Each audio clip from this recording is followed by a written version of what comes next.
1, 2, what's up, world? This is Brother Ali. You're checking out DubCNN. You know me, you know why. Love my family, love my God. From a new either, I love my arm. Get me to the pit till death do us part. Rock hard with all my heart. College bros from the avant-garde. Probably cause I'm all off the chart. Only thing happy about me was my Puerto Rican mommy. Hi, it's DubCNN.com here. We're here outside the Roadhouse in Manchester for Brother Ali's gig here. We're about to do a short interview with him and then check out the gig. See you soon. Only me as far as I can see. Not free of my philosophy. My BTP and apply to me. So I'm just I gotta need a crew.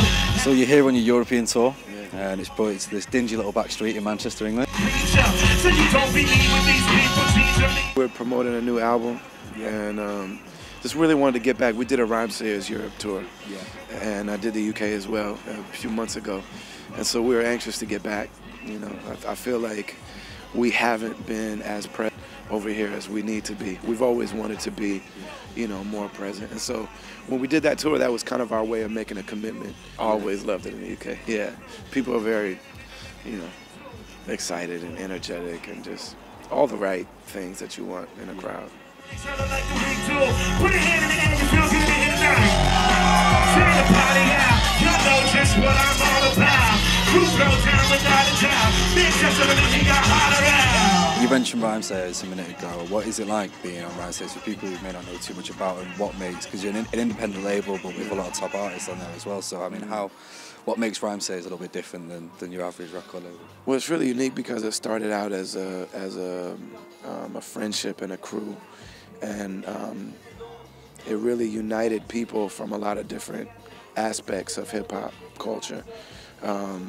Basically, you know, we love and respect hip-hop as an art form and as a culture, and so we appreciate every branch that comes off that tree because we love what it is, you know what I mean? And we see the common thread of truth in all of it, and you know, work with people based on the person that they are.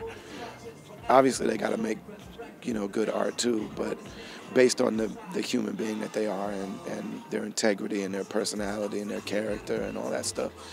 And it's really relationship based. We'll promote each other. Everybody, when you get on the label, Atmosphere is the biggest group, so you go on tour with Atmosphere until you build, and you have a chance to perform for that audience until you build your own audience. And then when you headline your tour, you take somebody else on tour. So I started opening for Atmosphere, and then once I was able to headline, I brought Psalm 1, Toki Wright, Evidence.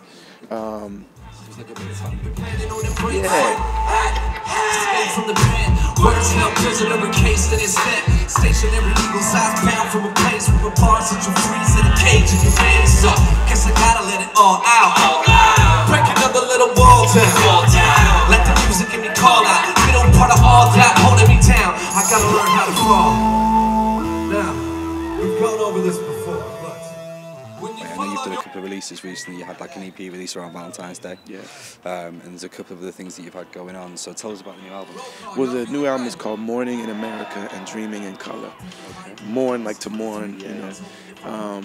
And the idea is that it's specifically talking about my country, my society, but it's true of all societies around the world.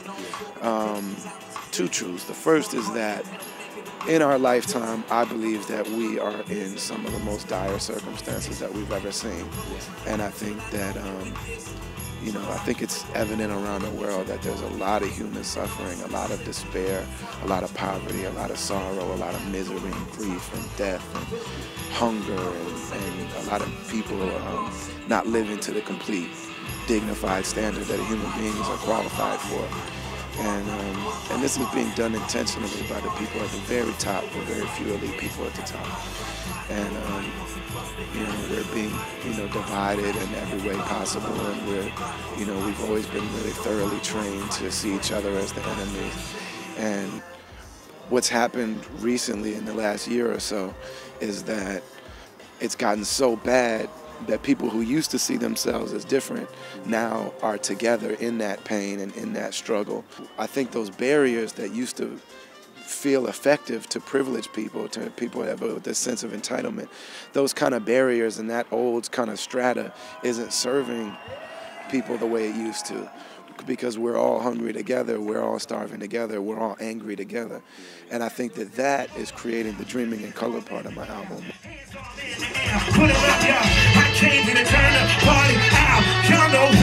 You've caught in a little bit of controversy in the past, a little bit for his Uncle Sam Got Down, for example. Yeah. What's your thoughts now? Are you kind of expecting that there's going to be a similar response with the new album?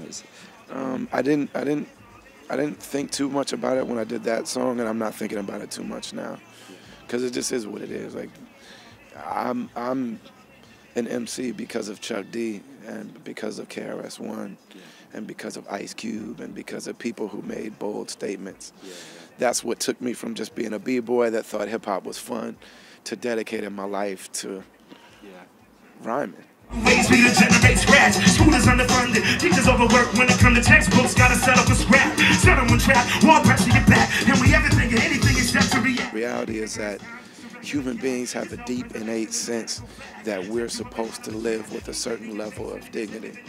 And the more space you put in between a person and dignified human life, the more frustration and tension you create, and that tension has to go somewhere. And so, you know, this is my take and my read and my commentary and my invitation for people to come together while we still have a choice. So, you know, if I look at Nina Simone and I look at Chuck D and I look at, you know, these people that I look up to, James Baldwin and, you know, Bob Dylan, I look up to these people and I say, well, I would like to live their legacy. I would like to carry that forward. Malcolm X. You know, I live it as much as I choose to. And so, you know, me doing this right now, it's on my heart to do it. I couldn't have made a different album. This album I had to make, you know. So, can't worry about that. Motherfuckers want something for free, never gonna be, not from me. This here lane is my property and it's all I leave. Monopoly, and obviously I believe in charity and modesty, but everything my half-blind eyes can see by the queen belongs to me. I don't even rap like, sorry you heard me snap. Let me just take a deep breath and get myself right back on track. Love the world, I just want y'all to know the truth about it. If you don't love yourself, ain't nothing I can do about it. 1, 2, what's up, world? This is Brother Ali. You're checking out DubCNN.com. Stay right here. Don't go anywhere. Click on good shit. Peace.